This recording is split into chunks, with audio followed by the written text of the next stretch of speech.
High, স্বাগতম সবাইকে আল্ট্রেশন ভিডিওতে। তোমাদের সাথে এখন শেয়ার করবো সেটা সোনু সুদের একটি মুভি টিজার, সেটা ফাতে বলে একটি মুভির টিজার। এটা হঠাৎ করে আমার সামনে চলে যায়, কারণ এই মুভির সম্পর্কে কোনো ধারণা ছিল না, কারণ এই মুভির ব্যাপারে কোনো আগে কোনো খোঁজখবর পাইনি, এমনকি কোনো রিভিউয়ার যারা আছে তারা কিন্তু কোনো খোঁজখবর এমনকি তারা টিজারটি সেরকম ভাবে করেনি। তো হঠাৎ করে আমার সামনে চলে আসলে মনে হচ্ছে তোমার সাথে শেয়ার করি।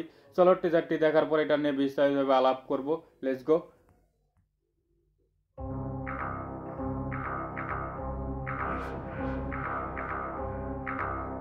एक को मारा तो मुजरिम,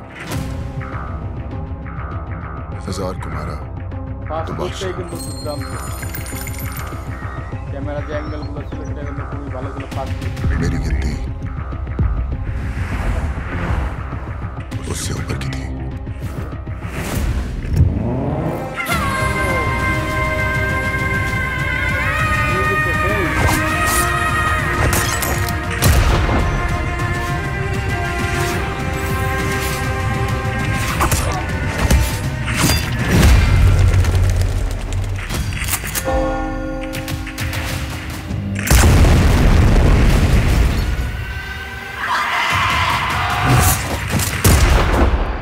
आखिर तुम करते क्या हो?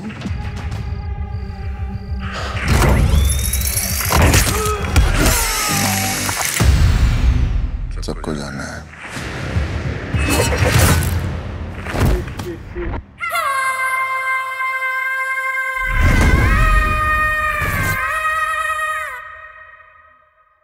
খুবই ভালো ভাই, খুবই ভালো, অসাধারণ একটি টিজার। এটা কিন্তু আমার কাছে খুবই ভালো লেগেছে, কারণ এটা যে ব্রুটালিটি দেখানো হয়েছে এটা কিন্তু ডাইরেক্ট টিজারে যেভাবে ডাইরেক্ট ইউটিউবে যেভাবে দেখানো হয়েছে যে এই শার্টটা ঢুকাচ্ছে সেই শার্টটা বাইরে হচ্ছে, এটা কিন্তু সব টিজারে কিন্তু এরকম দেখানো হয় না। সচরাচর যে টিজারগুলো বের হয় ইউটিউবে কিন্তু এইভাবে কিন্তু দেখানো হয় না। তো এটা কিন্তু খুবই মনে হচ্ছে যে মারাত্মক ব্রুটালিটি থাকবে এই টিজারটিতে, এই মুভিটিতে থাকবে। এটা টিজারটি দেখে মনে হচ্ছে তো অনেকদিন পরে কিন্তু সোনু সুদ যে মুভিতে অনেকদিন পরে সেই মুভি নিয়ে আসতেছে, কারণ সেই কবে সে মুভি করে সেটা আমার কোনো খেয়াল নেই।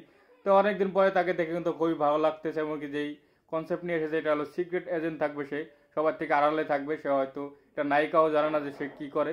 তো এরকমই গল্প নিয়ে এটা এগোবে। আর এটা যে ব্রুটালিটি দেখানো সেটাই কিন্তু খুবই মারাত্মক লাগতেছে। আর ওভারঅল যে টিজারটি সেটা আমার কাছে খুবই ভালো লেগেছে। আর তোমাদের কাছে কেমন লেগেছে এই টিজারটি সেটা অবশ্যই তোমরা জানাতে পারো। আর দেখা হবে নেক্সট ভিডিওতে। বাই।